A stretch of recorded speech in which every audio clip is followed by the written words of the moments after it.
എല്ലാവർക്കും നമസ്കാരം. തിരുവാതിര വ്രതം 2026 മക്കൾക്കായി മകീരനാൾ വ്രതം.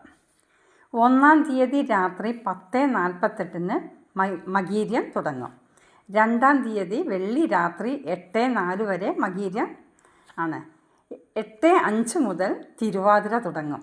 3-ാം തീയതി വൈകുന്നേരം 5:28 വരെയാണ് തിരുവാതിര.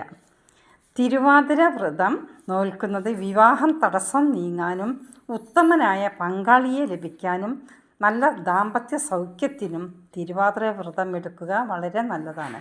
ശിവപാർവതിമാരെ ഭജിക്കേണ്ട വ്രതമാണ് തിരുവാതിര. ഈ ദിവസം ധനുമാസത്തിൻ്റെ കുളിരുമായി വീണ്ടും ഒരു തിരുവാതിര നമ്മളെ അരികിലെത്തി. പ്രണയത്തിൻ്റെ, ഭക്തിയുടെ, കരുതലിൻ്റെ ദിനമാണ് തിരുവാതിര. തൻ്റെ പതിയുടെ ആയുസ്സിനും ആരോഗ്യത്തിനും വേണ്ടി ഓരോ സുമംഗലിമാരും ശിവപാർവതിമാരെ ഭജിക്കുന്നതാണ് തിരുവാതിര. ഈ ദിവസം രാത്രിയിൽ പാതിരാപ്പൂച്ചൂടൽ, കൈകൊട്ടിക്കളി എല്ലാം സ്ത്രീകളുടെ ആഘോഷങ്ങളാണ്.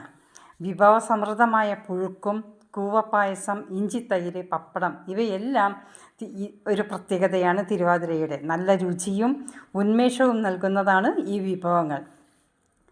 ശ്രീപാർവതി മഹാദേവനെ ഭർത്താവായി കിട്ടാൻ വേണ്ടി തപസ് ചെയ്ത് ഭഗവാൻ പ്രത്യക്ഷപ്പെട്ട ദിവസമാണ് തിരുവാതിര എന്നൊരൈതിഹ്യമുണ്ട്. കൂടാതെ മഹാദേവൻ്റെ തൃക്കണ്ണിൽ നിന്നും വന്ന അഗ്നിയിൽ ദഹിപ്പിച്ചു പോയ കാമദേവനെ ലഭിക്കാൻ രതീദേവി എടുത്ത വ്രതമാണ് തിരുവാതിര എന്നും ഒരു ഐതിഹ്യമുണ്ട്.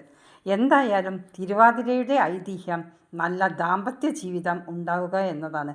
അത് ഇന്നത്തെ ഈ കാലഘട്ടത്തിൽ അനിവാര്യവുമാണ്. അതുകൊണ്ട് എല്ലാവരും തിരുവാതിര വ്രതം എടുക്കുക. ഓം നമഃ ശിവായ.